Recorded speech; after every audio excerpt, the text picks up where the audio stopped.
మన ఒక టార్గెట్, ఒక శక్తివంతమైన ఆర్గనైజేషన్ మనకు కావాలి. ఎప్పుడు పాపం రాంప్రసాద్ గారు వారు మీద వేసుకొని ఖర్చులు పెడుతూ తిరుగుతూ ప్రతి మనిషికి ఫోన్ మీద ఫోన్లు చేస్తూ రావాలి రావాలి అని చెప్పంటే కూడా ఇవాళ చూడండి ఇక్కడ ఉన్న వాళ్ళల్లో చాలా వరకు ఒక సీనియర్ సిటిజన్ ఏవో 50 సంవత్సరాలు 60 సంవత్సరాలు. మనందరికీ అర్థం ఏంటి, మన ఇంట్లో మన యూత్ను మన పిల్లల్ని ఎప్పుడైతే అంటే మన బ్రాహ్మణము రాష్ట్ర వ్యాప్తంగా ఇప్పుడు మన ఉన్న జనాభా ప్రతి జిల్లాకు తీసుకుంటే చెప్పినట్టు 10,000 కన్నా ఎక్కువ ఉంది. అంటే రాష్ట్ర వ్యాప్తంగా సుమారు 6 లక్షల ఓట్లు మనవి ఉన్నాయి.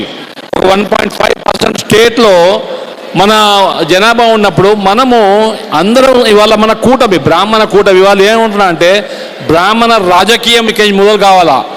బ్రాహ్మణులు ఈ రోజు వరకు మనం ఎక్కడ కూడా అందరినీ శాసించే స్థాయిలో ఉండి కూడా ప్రతి మనిషికి ఒక గమ్యం, ఒక కోరిక, ఒక డెస్టినేషన్ అంటూ లేని మనం ఎందుకండి ఏదో మనం రోజు ఎవరి వారి పనిలో ఉండి ఎవరి వారి పని చేసుకుంటూ మన నిత్య జీవితంలో మన పనులు మనం చేసుకుంటూ పోవడం కాదు.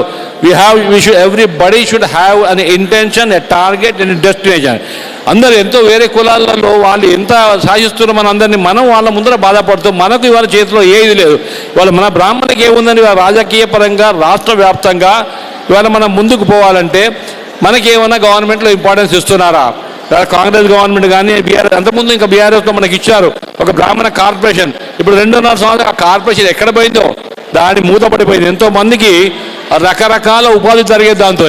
ఇవాళ అది లేదు.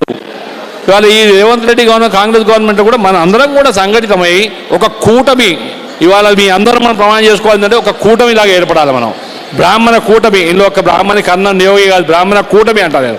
ఈ కూటమిలో అన్ని వర్గాలను కలుపుకొని మనం సంఘటితం అయితే తప్పితే ప్రతిసారి చెప్తున్నా, దయచేసి అందరూ కూడా పెద్ద ఎత్తున రండి. రాంప్రసాద్ గారు ఎంత కష్టపడుతున్నారు రాష్ట్ర వ్యాప్తంగా వారు, దానికి అలా పనిచేసేవాడు ఎవరు లేరు మనకు. వారిని కొంచెం సపోర్ట్ చేసి మనం అందరం యునైటెడ్గా ముందుకు పోతే మాత్రం తప్పకుండా మనం ఏదైనా సాధించగలుగుతామండి.